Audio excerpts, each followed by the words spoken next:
Okay, I'm looking at it, and I think you probably know the first thing I want to do is just try to get that, see the I in the problem.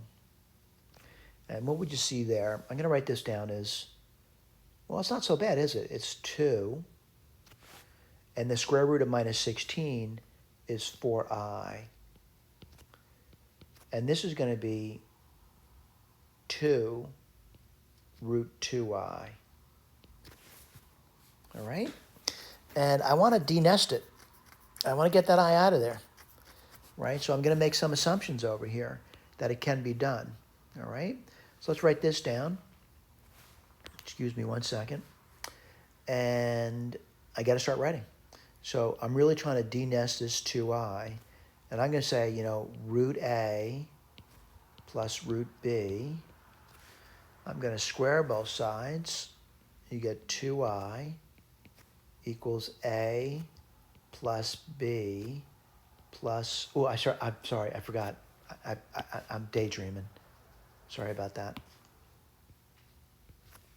Again, I'm assuming I can write it that way. And what are you going to get over here? A minus b plus 2 root ab I. All right, so let me put a 0 over here to make sure you know there's nothing there. So I'm going to do some equating. I'm going to say a minus b is equal to 0. And then I'm going to say that a times b, a little tricky, isn't it, would have to be equal to 1. All right? It'd have to be equal to 1. So now what do? I have to look at that and try to figure that out. All right? A little more complicated, isn't it? So let's take a look at that. And I'm going to resort to the quadratic. Let me write this over here. I'm going to write down a minus, well, what's b going to be equal to? B would be equal to 1 over a, and that's equal to 0, right? I'm going to multiply both sides by a, and you're going to get a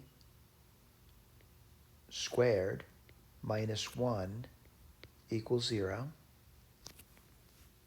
Multiplying both sides by a, and a equals plus or minus 1. Well, let's take a look at it. And I want to be careful about it. So let's just do a equals 1 first. If a equals 1, b would equal 1. If a equals minus 1, b would equal minus 1. Okay, so let's take a look at it. I'm going to say these are no good, all right, because then I'd have more complex numbers to deal with. So let's just put this one down, and I'll write it down for you. What's going to be, well, a and b are 1, so I'll get 1 plus I. All right, let me go back up here. I'm going to write that down now. So what's going to be? It's going to be 2 times 1 plus I. What does this give us? 2 plus 2i. I'll put it in a box. I'm going to commit to that. And what I want to do is look at the key. I use the formula, and I see it, 2 plus 2i. All right, principal root. Okay, thank you.